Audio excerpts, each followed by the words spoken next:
Why am I crying all the time and the rest of my family isn't? Am I grieving wrong? I'm worried about my kiddo and the fact that they don't want to talk about it. What does it mean to grieve? How is it so different between family members? Who's doing it right? Welcome to Grief is the New Normal. I'm Dr. Heather Taylor, a licensed psychologist and grief specialist, here to help change the conversation about grief and build community and connection while we all adjust to this new normal we are living in. This podcast is for you if you are grieving or if you are supporting someone in a season of grief. I'm glad you're here. Welcome back, everyone. We've made it to the last leg of this 4-part series. Now, don't worry, there'll be plenty more episodes to come. I just wanted to create a welcoming 4-part series just to get us all on a similar page with language and basic grief concepts. For this episode, we're going to talk about the spectrum of grief and what that even means. Now, if you're just joining, I'd encourage you to listen to the previous 3 episodes just to help build some context. We've already discussed what it means to invite people into our grief spaces through leaning into loss, discussed some common grief responses, and last week we talked about the stages of grief.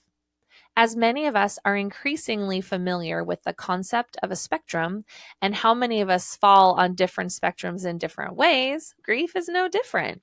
There is absolutely a spectrum in how people process grief. And it's important to discuss these differences so that we can show up for our people in different and more effective ways. Let's get into it. While grief is a universal lived experience, as we've discussed, it's also deeply personal. It manifests in different ways for different people, and understanding these variations can help us navigate our own grief journey and support others through theirs. On one end of the spectrum, we find emotive grief. This is marked by externalized expressions of grief, such as crying, talking openly about the loss, and seeking comfort from others. This can also be characterized by an overly dramatized version of grief with intense outward emotional expressions, ripping of clothes, wailing openly, yelling, screaming, throwing things. Sometimes this is what people think of when they think of grief because it's been so dramatized in movies and TV shows and things like that. People experiencing more emotive type grief are more likely to wear their emotions on their sleeves, openly expressing their pain, and potentially more willing to seek out support from others to cope with the loss. On the other end of the spectrum, we have what's called instrumental grief, emphasis on the quote unquote mental component. This is characterized by internalized emotions, a quieter and more reserved processing of loss. Those experiencing instrumental grief may not exhibit big emotions outwardly, and that doesn't mean they aren't deeply affected by the loss.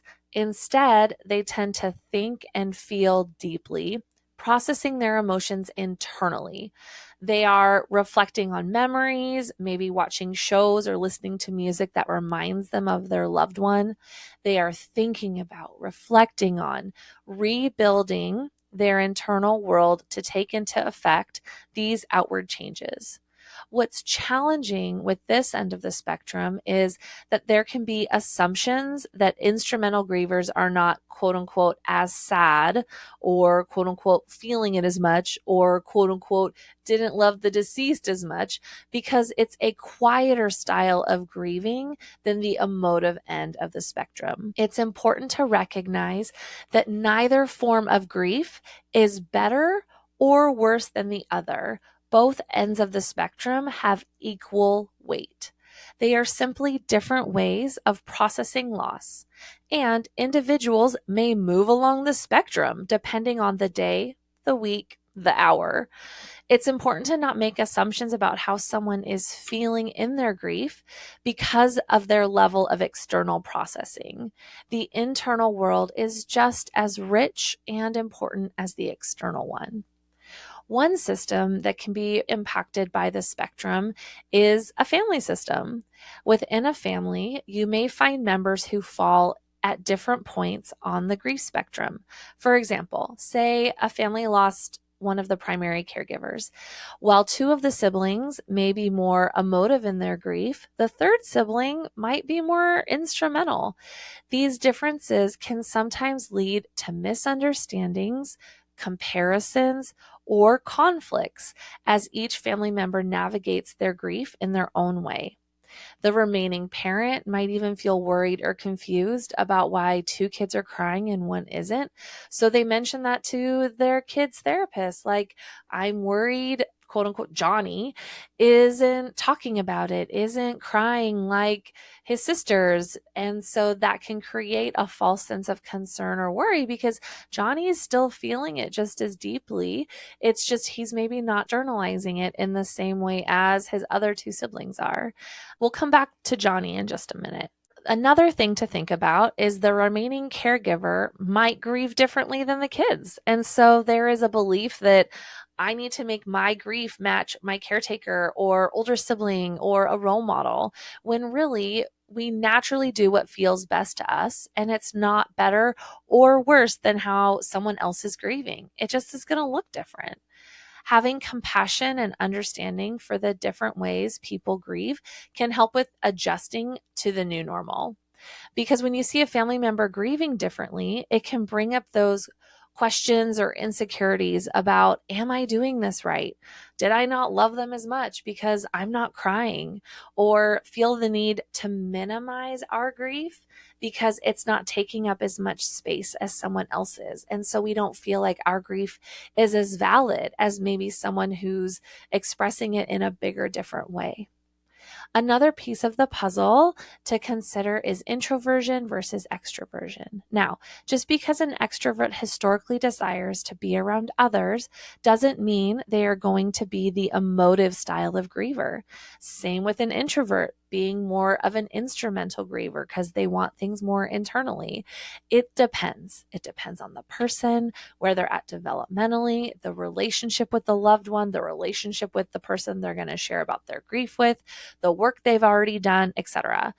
Just be mindful that we can't make assumptions about that. In a similar vein, gender.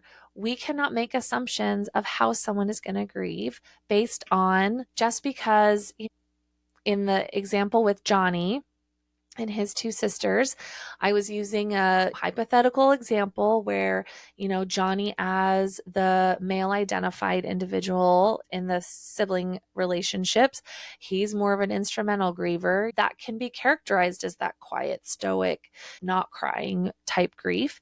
And just because he's male identifying doesn't mean that he's not going to end up on the emotive end of the spectrum at another point.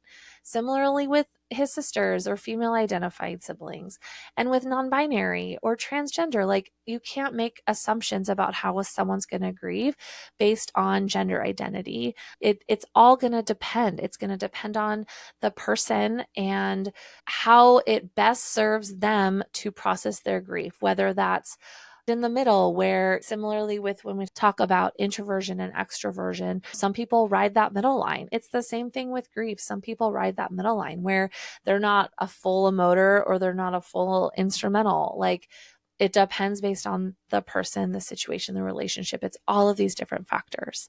Another thing to think about too is where we fall on the grief spectrum can have to do with developmental age and also capacity. Children, for example, may express their grief in ways that are different from adults. Younger children may struggle to understand the concept of death, leading to confusion or acting out, while teenagers may display a mix of emotive and instrumental grief as they navigate not only grief, but the complex emotions associated with adolescence as well. And we'll do future episodes on specific grief patterns in kids and adolescents. Just know we're going to circle back to that. Another thing is thinking about capacity. Now, kids are excellent teachers about capacity. It's like they know when they've met their limit of talking about the sad, and then they oscillate to something play related or self-care related. They have this innate awareness of their capacity. This oscillation between grief work and restorative work is an important point to touch on. When in seasons of loss, it's important to figure out what the balance looks like for you to process your grief by oscillating between the grief work, thinking about our loved one, feeling the feelings, journaling, going to therapy, talking about our person, and the other end, which is restorative work. So spending time with safe people, nurturing and nourishing ourselves, doing self-care, sleeping, connecting with things, activities that bring comfort in life. And this balance will look differently depending on how you fall on this grief spectrum, because we all have different capacities for grieving. And with the grief work and restorative work, it's like, how do we figure out how to oscillate between those two spaces? Because that's important. We can't just stay all in the grief work space, because then we're forgetting about things that give us life and joy and help us make meaning. And if we're only in the self-care space, we're not honoring the pain of our grief. And so finding that balance between those two spaces, I always think of an oscillating vintage kitchen fan, oscillating between those two things, the grief work, the restorative work. And kids are really good examples of modeling this, because they know when their capacity is at its max and they need to go do something that's more in the vein of self-care versus, oh, I'm sad, I'm missing my person. Oh, and now I want a popsicle, or, oh, now I want to go play now. And for some caregivers, that can feel disruptive or concerning, because it's like, how did they switch so quick? And it's really this beautiful thing that kids do. They just know when they've hit their limit, and that gets to be enough for that moment. A final thought in talking about grieving spectrum: our processing style preferences can also play a role in how we experience grief. Some people may prefer to talk openly about their feelings, seeking comfort and support from others, while different people may find solace in solitude, preferring to process their emotions privately. Both options are valid and appropriate. Giving yourself permission to be curious about what you're needing in this season, this day, will help you learn what supports align best with where you are at on the grief spectrum. As you now know, because I talked about it last time, it's been 14 years for me since my initial kind of big loss, and I still carry my grief with me.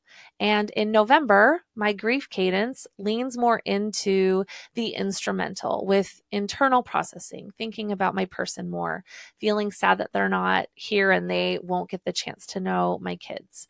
Whereas my grief cadence might be more intermittently emotive throughout the year, when I'm maybe caught off guard by hearing their name, or a song I know makes me think of them, or someone comments on my grief jewelry or my grief tattoo, and I get to share about my person. I'm going to have more of an emotive response in those moments. It depends, and it changes. It's going to change as time continues to progress. It's going to change based on external factors of how much sleep did I get? Have I checked my HALTs? I don't know if you guys are familiar with the HALTs acronym. It stands for hungry, angry, lonely, tired, and stressed. Am I hungry? Is that going to make me more susceptible to an emotive response about my grief? Am I feeling lonely or tired? All those different factors that contribute to our day-to-day functioning. So regardless of where we fall on the grief spectrum, it's important to remember that grief is a natural and necessary part of the healing process. There's no right or wrong way to grieve, and it's okay to move back and forth along the spectrum as we navigate the ups and downs of loss.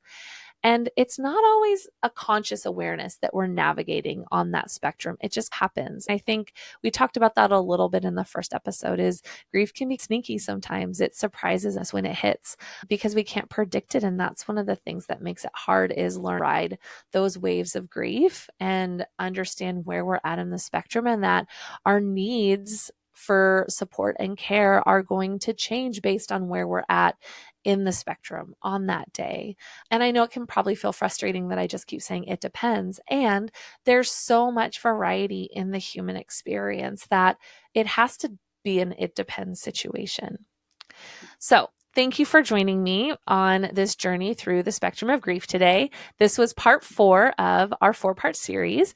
You can expect a variety of episodes in the coming weeks, ranging in topics about grief to non-death losses, to coping strategies, to interviews, which I'm super excited about, by the way. So until next time, remember to be kind to yourself today. You're doing a great job. Take care.